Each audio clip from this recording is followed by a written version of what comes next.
Well, as the U.S. builds toward its 250th birthday, you don't have to head to the Northeast for a historical experience. All you have to do is head south. A travel expert has teamed up with Visit Florida to share some unique ways to explore the history and culture of the Sunshine State.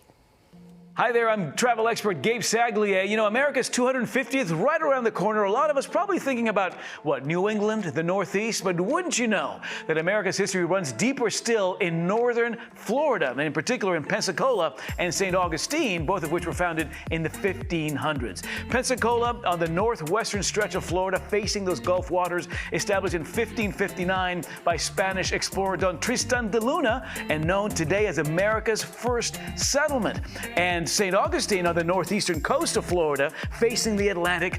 This was established just a few years later, 1565, known today as the oldest continuously occupied city in the USA. So you've got these two historical strongholds now that predate the signing of the Declaration of Independence by more than 200 years. Now, super easy at both of these spots to delve deep into history. In Pensacola, you've got the America's First Settlement Trail. This is a 3-mile self-guided tour through some of the historical spots across downtown Pensacola. 20 stops, 70 points of interest. Very cool thing to do with the family. Also home to Fort Pickens, which dates back to the 1830s, a testament to the military heritage of this area. In fact, Pensacola, a proud military town, home to the National Naval Aviation Museum and the world-famous Blue Angels. St. Augustine, home to the oldest street in the USA, Aviles Street, a destination all its own today, made of brick and cobblestone, just a real throwback there. I love the St. Augustine Lighthouse and Maritime Museum.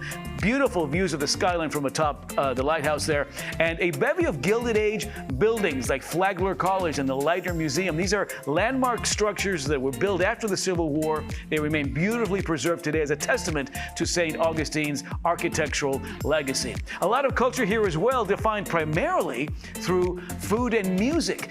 In Pensacola, you're walking through these old historic neighborhoods, eating at locally owned cafes, a lot of up-and-coming chef talent in Pensacola, and this really is soulful Southern cooking at its best. Of course, music fills the air across the city in venues like the Sanger Theater, which celebrated its centennial this year. Great Broadway and ballet shows all year round, and events like Bands on the Beach, which happens every April through October. These weekly, open-air, family-friendly, free concerts that feature local and regional bands. And in St. Augustine, the cuisine there, a fascinating fusion of both indigenous and Spanish flavors. And a great musical heritage here as well, thanks in part to some great world-class venues like the St. Augustine Amphitheater, the Pante Vidra Concert Hall, and of course Fort Mose, 40 acres. It dates back to the 1730s, and they host some festivals year-round there. Up next on the docket, the Jazz and Blues Series making a comeback across 2 weekends in February of 2026. Now, I'm all about delving into heritage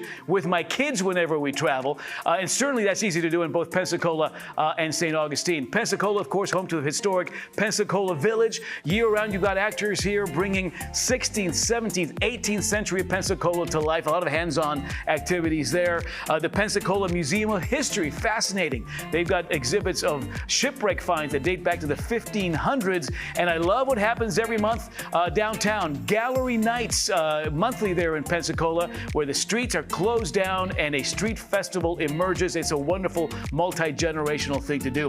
In St. Augustine, the kids will love the Fountain of Youth Archaeological Park, a nod to the fact that back in 1513, more than a half century before it was even founded, Ponce de Leon would have landed in what would become St. Augustine, seeking the Fountain of Youth. A lot of pirate ship experiences across St. Augustine as well, and of course a great holiday stop as well. As we speak, people from all over the country descending on St. Augustine for Nights of Lights, millions of lights turning on every night, bringing that city to life, and that's an event that goes through the middle of January. Plenty of great things to do across the state of Florida, of course. Check out America250fl.com, America250fl.com for some more history and culture there, and a calendar chock full of events throughout the winter season and into 2026 as well. Thank you so much for a list of everything Gabe shared with us and more.